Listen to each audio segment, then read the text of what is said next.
మీరేమన్నా యూరిన్ సమస్యలతో ఇబ్బంది పడుతున్నారా? అంటే తుమ్మినా, నవ్వినా, దగ్గినా యూరిన్ లీక్ అవుతుందా? లేకపోతే జిమ్‌కెళ్ళినప్పుడు వెయిట్స్ ఎక్సర్‌సైజెస్ చేస్తే ఏమన్నా యూరిన్ లీక్ అవుతుందా?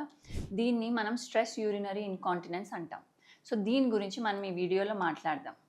హలో అండి. నేను మీ doctor Malvika Appasani, cosmetic and functional gynaecologist from Eternal Aesthetics Hyderabad. So, ఈ స్ట్రెస్ యూరినరీ ఇన్‌కాంటినెన్స్ ఏంటంటే ఆ పేరులోనే ఉంది. అంటే స్ట్రెస్ అంటే ఎక్కువ ప్రెషర్ యూరిన్ బ్యాగ్ మీద పడితే అప్పుడు యూరిన్ లీక్ అవటం. సో, మనం ఎప్పుడైతే తుమ్ముతామో, దగ్గుతామో, లేకపోతే ఏమన్నా వెయిట్స్ చేస్తామో, లేకపోతే కొన్నిసార్లు కింద కూర్చుని సడెన్‌గా లేవటము, దీనివల్ల అబ్డామినల్ ప్రెషర్ పెరుగుతుంది. ఈ అబ్డామినల్ ప్రెషర్ పెరగటం వల్ల ప్రెషర్ యూరిన్ బ్లాడర్ మీద పడితే యూరిన్ కొంచెం డ్రిబుల్ అవ్వటం కిందకి. అంటే కొంచెం కొంచెం యూరిన్ లీక్ అవ్వటం. సో, దీన్ని మనం స్ట్రెస్ యూరినరీ ఇన్‌కాంటినెన్స్ అంటాం. కొంతమందికి నర్వ్ ఎలిమెంట్ కూడా ఉంటుంది. అంటే మనము బాత్రూమ్‌కెళ్ళే లోపే యూరిన్ లీక్ అవ్వటము, ఆపుకోలేకపోవటము, లేకపోతే మనము బాత్రూమ్ గురించి ఆలోచించినప్పుడే యూరిన్ లీక్ అయిపోతుంది. కొన్నిసార్లు ఎక్కువ అవుతుంది, కొన్నిసార్లు తక్కువ అవుతుంది. ఇవన్నీ నర్వస్ ఎలిమెంట్స్. దీన్ని అర్జ్ ఇన్‌కాంటినెన్స్ అంటాం. లేదు 2 కలిపి గూడా ఉండొచ్చు. కొంచెం అది, కొంచెం ఇది. కొన్నిసార్లు రాత్రులు ఎక్కువ లేసి యూరిన్‌కెళ్ళటము. సో, దీన్నంతా మిక్స్డ్ ఇన్‌కాంటినెన్స్ అంటాము. సో, ఇట్లా డిఫరెంట్ టైప్స్ ఉంటాయి. మనం ఏ ఇన్‌కాంటినెన్స్ ఏంటి అన్నది ఫస్ట్ తెలుసుకోవాలి. సో, జనరల్లీ మహిళలు ఈ యూరిన్ ఇన్‌కాంటినెన్స్ అంటే యూరిన్ లీకేజ్ ఫేస్ అయ్యేది వాళ్ళ డెలివరీలు అయిపోయిన తర్వాత. సో, ఈ డెలివరీలు అది కూడా వెజైనల్ డెలివరీ అంటే న్యాచురల్ బర్త్ అయిన తర్వాత కింద పెల్విక్ ఫ్లోర్ మసిల్ స్ట్రెంగ్త్ కొంచెం దెబ్బతింటుంది. అది ప్రెగ్నెన్సీ మొత్తం కూడా లూజన్ అవుతుంది. డెలివరీ ప్రాసెస్‌లో కూడా కొంచెం వీకెన్ అవుతుంది. ఇలా అయిన వాళ్ళకి ఎక్కువ యూరిన్ ఇన్‌కాంటినెన్స్ చూస్తాం మనం. సో, దీంట్లో గూడా కొంతమందికే అవుతుంది. అందరికీ అవ్వాలని ఏం లేదు. అండ్ కొంతమంది వితిన్ 2 ఇయర్స్ రికవర్ గూడా అయిపోతారు. కొంతమందికి 2 ఇయర్స్ అయ్యాక కూడా యూరిన్ లీకేజ్ కంటిన్యూయస్‌గా అవుతుంది. ఇదంతా వాళ్ళ బాడీ టైప్ వల్ల కూడా డిసైడ్ అవ్వచ్చు. కొంతమంది ఎక్సర్‌సైజెస్ ఎవరైతే ముందే స్టార్ట్ చేశారో ఎర్లీ ఏజ్‌లో లైక్ 20 ఇయర్స్ ఆఫ్ ఏజ్‌లోనే ఎవరైతే స్టార్ట్ చేశారో చేసి ఎక్సర్‌సైజెస్ ఎవ్రీడే చేసుకుంటా దెన్ ప్రెగ్నెన్సీ, దెన్ డెలివరీ అయ్యాక కూడా ఎక్సర్‌సైజెస్ ద్వారా పెల్విక్ ఫ్లోర్ మసిల్ స్ట్రెంథెన్ చేసుకుంటే వాళ్ళకసలు ఇట్లాంటి సింప్టమ్స్ రాకుండా కూడా ఆపేసుకోవచ్చు వాళ్ళకి వాళ్ళు.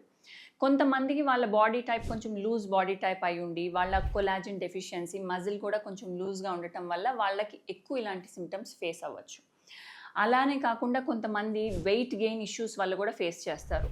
సివియర్ వెయిట్ గెయిన్ ప్రెగ్నెన్సీలో ఎక్కువ వెయిట్ పెరిగిపోవటం వల్ల, తర్వాత మళ్ళీ సడెన్‌గా ఏమన్నా తగ్గిపోతే ఈ వెయిట్ ఫ్లక్చుయేషన్స్ వల్ల, లేకపోతే వాళ్ళకి యాజ్ సచ్ ఒబేసిటీ వల్ల లావు బాడీ టైప్ ఉన్నవాళ్ళు, వాళ్ళకి వీక్ మజిల్స్ ఉంటాయి.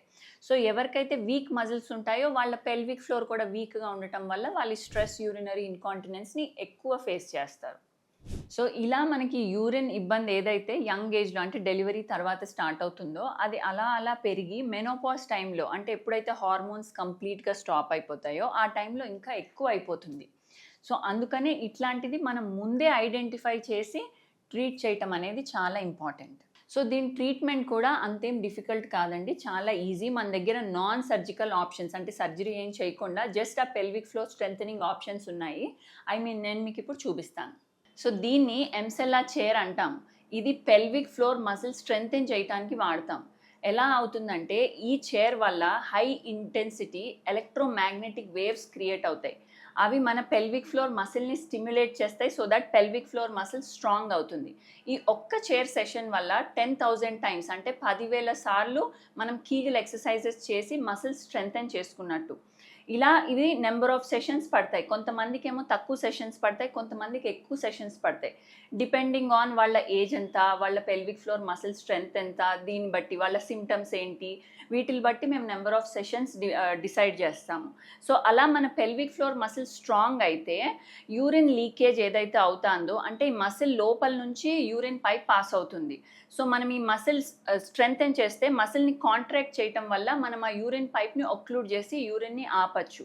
అప్పుడు మనం నవ్వినా, దగ్గినా, పోనీ జిమ్‌లో ఏమన్నా వెయిట్స్ ఎక్సర్సైజ్ చేసినా కానీ యూరిన్ లీకేజ్ అవ్వదు. ఇది ఐడియల్‌గా అయితే మేము డెలివరీ అయిన ప్రతి మహిళకి సజెస్ట్ చేస్తాం. సో దట్ నార్మల్ డెలివరీలో ఏదైతే డ్యామేజ్ అవుతుందో అదంతా ఈ ఎక్సర్సైజ్ చేయటం వల్ల రికవర్ అవుతుంది. సో, వాళ్ళు అసలు ఇలాంటి యూరిన్ లీకేజ్ సమస్యలే ఫేస్ చేయకుండా మనం దాన్ని ఆపేయొచ్చు. లేదు కొంతమందికి ఆల్రెడీ ఇంకా సమస్యలు వచ్చిన వాళ్ళకి ట్రీట్మెంట్ బేసిస్లో ఇదే మేము ప్రిస్క్రైబ్ చేస్తాం. దీనివల్ల వాళ్ళ పెల్విక్ ఫ్లోర్ మసిల్స్ స్ట్రెంగ్తెన్ అయ్యి యూరిన్ లీకేజెస్ ఇష్యూస్ అన్నీ తగ్గుతాయి. సో మీకు మా వీడియో ఇన్ఫర్మేటివ్గా అనిపిస్తే మా ఛానల్ని లైక్ చేయండి, షేర్ చేయండి, సబ్స్క్రైబ్ చేయండి. మీకు ఇంకేమన్నా డౌట్స్ కూడా ఉంటే యూరిన్ లీకేజ్ ఇష్యూ మీద కింద కమెంట్ చేయొచ్చు, మేము మీకు రిప్లై చేస్తాం.